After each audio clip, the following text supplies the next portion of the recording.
Everyone has 24 hours in a day. You have the same amount of time in your day as Mark Cuban or Mr. Beast, but one big difference is then how you spend your time. As an entrepreneur and content creator, I realized pretty early on that if I was able to manage my work and my time effectively, that I would get more done towards reaching my goals. By having a good strategy for maximum productivity, I've improved my quality of life and also made more money in the process. So today I wanted to share with you guys my top 5 productivity tips that help me stay organized, stay motivated, and actually stop procrastinating. The first productivity tip that I have for you guys is to focus on one task at a time. In a recent Forbes article, a reporter interviewed over 100 self-made millionaires, and one thing that the majority had in common was that they identified their most important task of the day and worked on that without any interruption. In other words, they had deep work and no multitasking.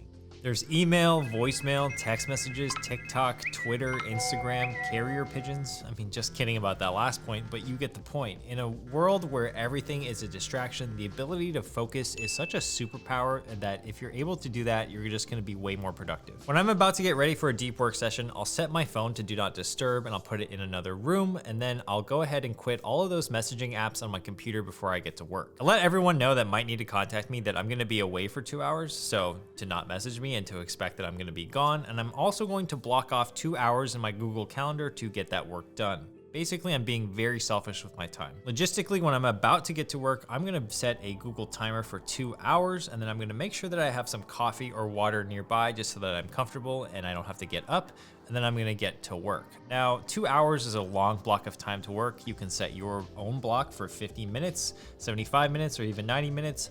But the most important thing here is that you set a block and then maybe you take a 10 to 20 minute break afterwards. During this break, I like to do everything that I would have done if I was distracted, so I could scroll my phone, maybe get up and stretch.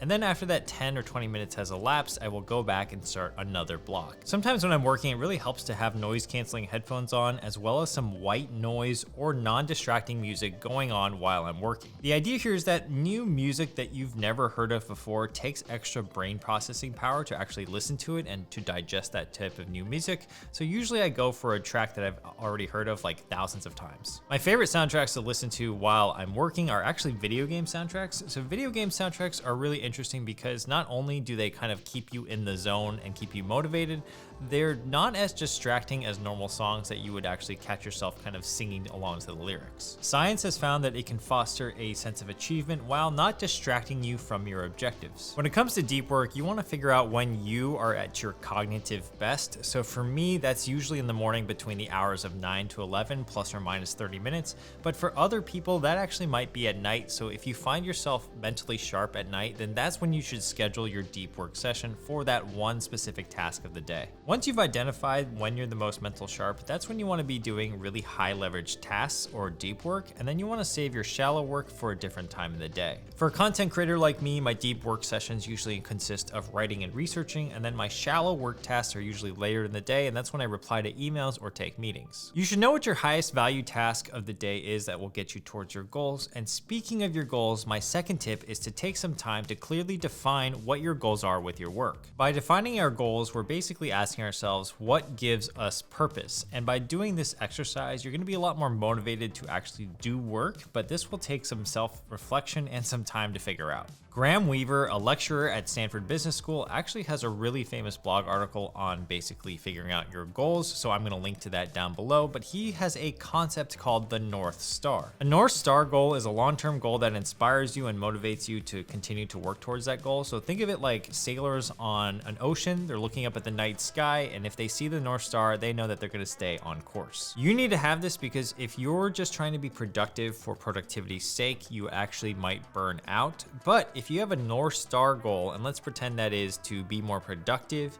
to make more money, to support your family and their goals, you're gonna be a lot more intrinsically motivated to do so. So having this is really important, but how do we get our North Star goal? Well, Graham Weaver says that you need to take some time to ask the right questions. So questions like, quote, what matters? What will give my life meaning? What general direction should I head in my business, career, relationships, or spiritual life? And which habits do I want to develop? By asking ourselves these tough questions and reflecting on what we want and what means the most to you, you're going to be able to figure out what your North Star goal is pretty quickly. For me personally, I get a lot of fulfillment out of creating these YouTube videos and inspiring you to take action. It's always really refreshing when someone comes up to me and says, hey, I started my Roth IRA because of you. So therefore, my medium-term goal is to reach as many people as possible to hopefully inspire more action among them. One of my other long-term goals is to grow my YouTube channel as much as I can. And I know that it sounds like a really simple goal, but I did take a lot of time to think about, okay, what is my North Star goal? What brings me fulfillment? What brings me purpose? And therefore, I kind of worked backwards and realized, okay, I just want to touch as many people as I possibly can, so I'm going to continue to make these videos. Now, in terms of how I stay organized, I actually use a workspace app called Notion, and this video is actually sponsored by them. So if you stick around to the end of this video, I will actually give you a tour of my Notion and show you exactly how I stay organized with all of this stuff, because it is a lot to manage. My next tip is to actually create a system to hit your goals, because being motivated just isn't enough, and you can't rely just on motivation. If we create a process or a system to hit our goals, then we're taking out the human variable of being motivated, and therefore we can have a more consistent and reliable way to actually get our stuff done. So let me give you guys an example. Let's say my goal is to get physically fit by going to the gym. If one day I wake up and I don't care about going to the gym, or I just don't simply feel like it, I might actually not go and I might skip that day. Personally, what I found is that when I don't feel like going to the gym, if I actually go to the gym and I just like physically get myself there, I actually feel more motivated to be there because, well, I'm already there. So I might as well just do like 1 or 2 or maybe even 3 exercises. And that actually just ends up becoming a workout in and of itself. And sometimes I even find that my best workouts come from those days that I don't feel like doing it. So the system I created for myself was every time I would go to the office for work, I would stop by the gym first in the morning. That way, as long as I got to the gym, my subconscious mind would kind of take over. And then once I was there, I would get a workout in no matter if I felt like it or didn't.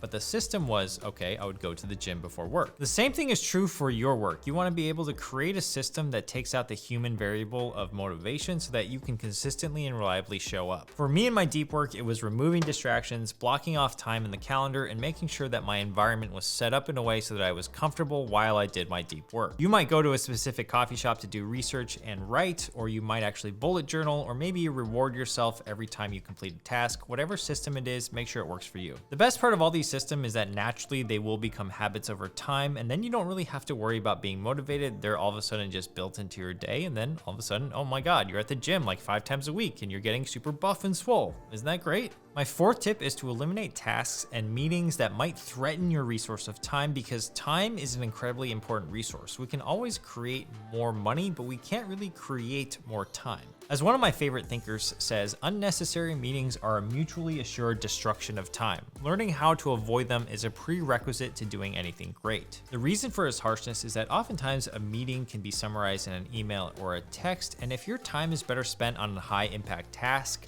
Naval argues that you should do that high impact task instead of going to a meeting. He even goes on to tweet that meetings are the death of productivity, and I actually felt this firsthand 2 Thursdays ago. I had booked a meeting for 9 a.m., 10 a.m., and 11:15. Now the 9 a.m. meeting went from 9 to 9:30, and then I had 30 minutes left before my next meeting at 10. So what did I do? I just kind of scrolled social media for a little bit. I didn't really get any deep work done. Then I had my 10 a.m. meeting, same story. It ended at 10:30. I had another meeting at 11:15. I ended up just like watching a YouTube video or something. I don't even remember what I did. I clearly didn't do anything that productive. By the time the 11:15 meeting was over, it was 12 o'clock. I was hungry, so I got some lunch. And by the time I got back at my desk, it was 1 p.m. and a whole morning was gone and I didn't do anything. To add on to that, 2 of those meetings were pretty useless and could have been summarized in an email or a text. So my point here is that you want to try to protect your time as much as possible. All right, switching gears to the software and the tools that I use to stay productive. The first software that I use is Slack, and I use that as a messaging feature for my team and also my brand partnerships. So Slack is basically like a Discord messaging service, just more for a professional setting. For reviewing videos, I use something called frame.io. It's a great website where you can upload videos and then all of a sudden your team can all collaborate and comment on the same exact video with timestamps, and I find that really helpful helpful for video production. And lastly, I want to talk about Notion, which has supercharged my productivity for this year. So they are the sponsor of this video, and when they reached out to me, I was super excited about this partnership because I had already used Notion in my everyday life for almost half a year now. One of my video creator friends, Brian, told me about it in January, and after I saw his workflow and how Notion helped him produce more videos in a streamlined process, I knew that I had to get on it, and I basically just transitioned my entire team to it, and we've been using it ever since. I've been really happy using it, and I think it's a really good fit for the channel. And you might be wondering, what is Notion? Notion is a really powerful project management and note-taking tool to help you stay organized, and they have a bunch of pre-made templates already in their store that are usually free that can help you do almost anything in there. I have a personal finance tracker in there, you can make to-do lists in there, you can journal in there, and most importantly, I have a really great project management workflow that I've created in Notion to help me produce more videos. The other thing that's cool with Notion is that you can have a Zapier integration, so every time you create and finish a task in Notion, you can get an automatic notification in Gmail or Slack, which I think is pretty dope. All right, so let me show you around how I stay organized, and so for that, we're gonna hop into the computer and I'm gonna give you a tour. All right, so this is my Notion, and as you can see, this is the script template for what I am filming right now. It has a lot of stats about the actual video. So for example, the film date today is October 3rd. It is actually October 3rd. Notion is a sponsor. I am publishing this on October 8th, hopefully, maybe a little bit earlier. And as we scroll down, you can see I've got reference links, title ideas, video key points. Then I have my own video outline. So this part of this template is auto-generated every time I create a script, which I think is really great and makes Notion really good. And then, just kind of have basically the script kind of written here. I also want to show you my content tracker over here, which I think is pretty amazing.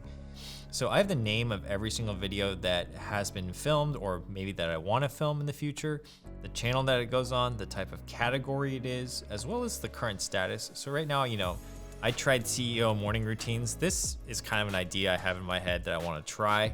I'm still researching it, but let's say I didn't want to research it and maybe I committed to it. I could say I committed to it, then it automatically gets sorted. I film dates, publish dates, etc. And so I think this is pretty cool. But one of my favorite parts of having Notion and a content workflow is actually if I click on my content hub and I actually go to my main channel here, let's click on main channel. Okay, so now that I'm in my main channel, I have something called the idea inbox. So anytime I get an idea in my head for a YouTube video, I can just literally add it here. So let's say I wanted to do whale watching 101. I could do that. That's the title of the video. And then I can click this YouTube template here, which is already built in. And once I do that, you can see that all those same kind of subject or heading areas populate: reference links, title ideas, video key points, and then I have like the video outline, and then I can just start to type in content here. So after I've created whale watching 101, I can just take it right here and drag it into this research section. And then as you can see, it'll pop up right here, whale watching 101. From there, I can move it along the process. So now it could be in scripting, it could be in filming, it could be in video editing, and then, it could be in completed. But it could also just have a bunch of other statuses that I've created. So I've created every single one of these statuses.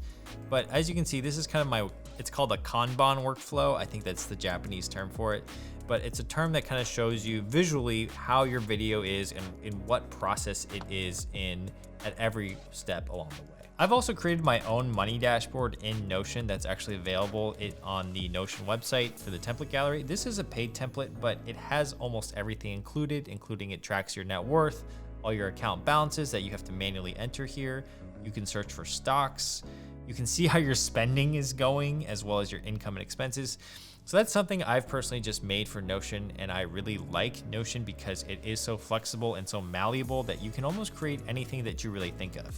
So Notion is the best. Thank you to Notion for sponsoring this video. They've seriously changed my productivity for the better, and I think if you try it out, it'll change your life too. So if you'd like to try them out, the link is in my description below, and you can try them out for free. With that being said, I hope you enjoyed this video. Make sure to subscribe to the channel if you want to see more productivity and personal finance videos from me, and I'll see you guys in the next one. All right, peace.